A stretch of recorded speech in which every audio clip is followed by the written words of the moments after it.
Time comes when silence is betrayal, even when pressed by the demands of inner truth.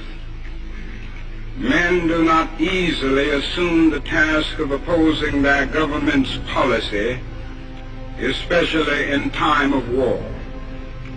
Nor does the human spirit move without great difficulty against all the apathy of conformist thought within one's own bosom and in the surrounding world.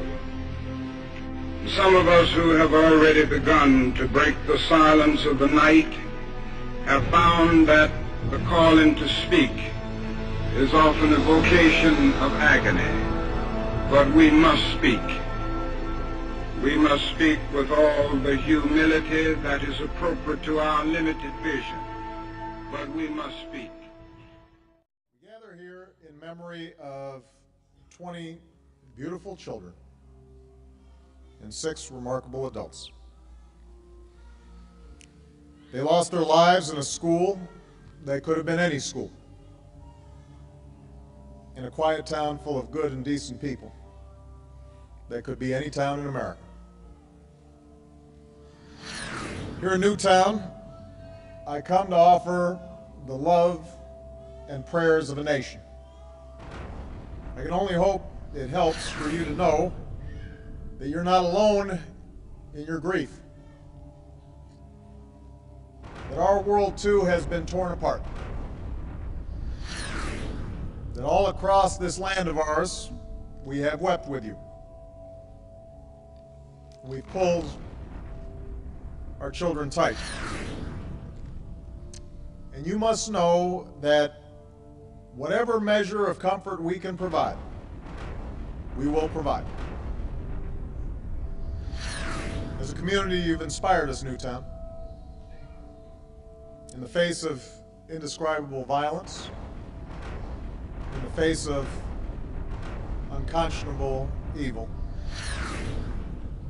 you've looked out for each other. And you've cared for one another. And you've loved one another. This is how Newtown will be remembered. And with time and God's grace, that love will see you through. But we as a nation, we are left with some hard questions. And we learned that our most important job is to give them what they need to become self-reliant and capable and resilient, ready to face the world without fear. And we know we can't do this by ourselves. It comes as a shock at a certain point where you realize no matter how much you love these kids, you can't do it by yourself. That this job of keeping our children safe and teaching them well is something we can only do together, with the help of friends and neighbors, the help of a community, and the help of a nation.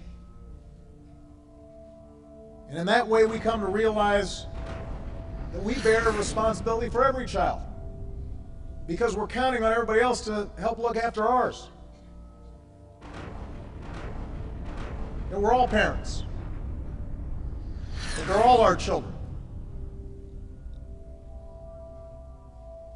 This is our first task, caring for our children. It's our first job. If we don't get that right, we don't get anything right. That's how, as a society, we will be judged. And by that measure, can we truly say, as a nation, that we're meeting our obligations? Can we honestly say that we're doing enough to keep our children, all of them, safe from harm? Can we claim as a nation that we're all together there, letting them know that they're loved and teaching them to love in return. And we say that we're truly doing enough to give all the children of this country the chance they deserve to live out their lives in happiness and with purpose. I've been reflecting on this the last few days, and if we're honest with ourselves, the answer is no. We're not doing enough. And we will have to change. Since I've been president, this is the fourth time we have come together to comfort a grieving community torn apart by mass shootings. Fourth time we've hugged survivors. The fourth time we've consoled the families of victims. And in between, there have been an endless series of deadly shootings across the country, almost daily reports of victims, many of them children, in small towns and big cities all across America. Victims whose, much of the time, their only fault was being in the wrong place at the wrong time. We can't tolerate this anymore. These tragedies must end. And to end them, we must change. If there's even one step we can take to save another child, then surely we have an obligation to try. In the coming weeks, I'll use whatever power this office holds to engage my fellow citizens, from law enforcement to mental health professionals to parents and educators, in an effort aimed at preventing more tragedies like this. Because what choice do we have? We can't accept events like this as routine.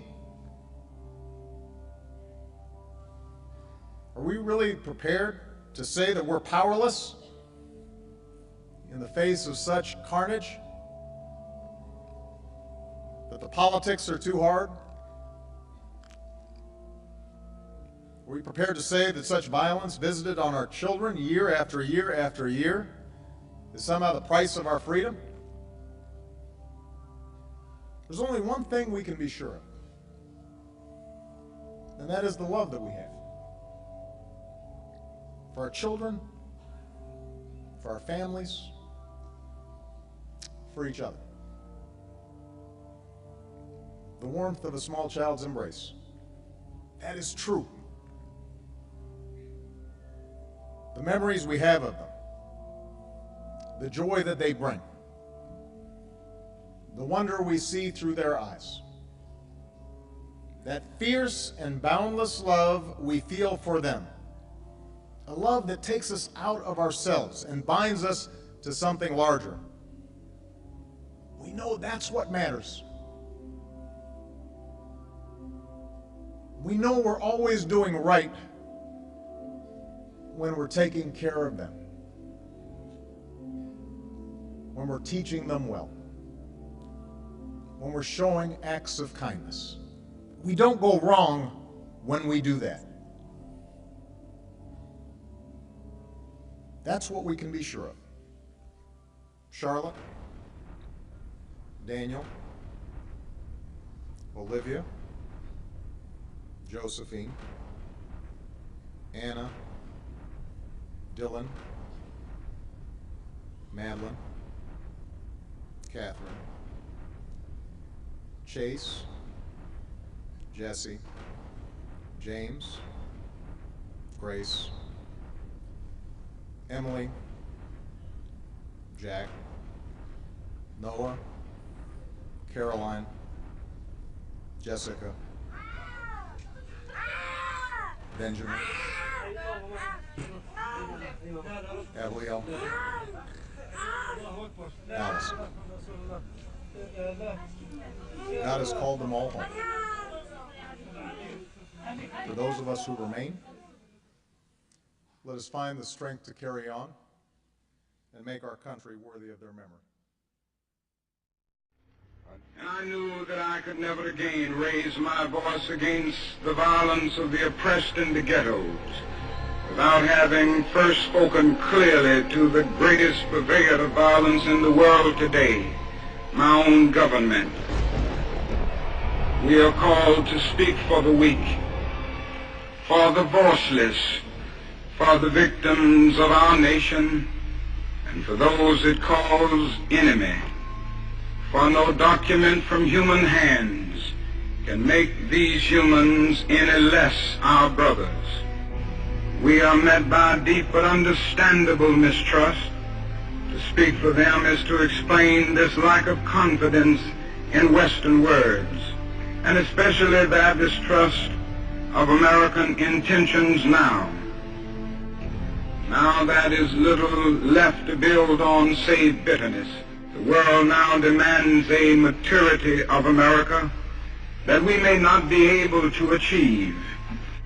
I am as deeply concerned about our own troops there as anything else, for it occurs to me that what we are submitting them to is not simply the brutalizing process that goes on in any war where armies face each other and seek to destroy. We are adding cynicism to the process of death, for they must know after the short period there that none of the things we claim to be fighting for are really involved. And the more sophisticated surely realize that we are on the side of the wealthy and the secure while we create a hell for the poor. Somehow this madness must cease. We must stop now. This way of settling differences is not just. A nation that continues year after year to spend more money on military defense than on programs of social uplift is approaching spiritual death. I speak as a citizen of the world, for the world as it stands aghast at the path we have taken. I speak as one who loves America. To the leaders of our own nation, the great initiative in this war is ours. The initiative to stop it must be ours.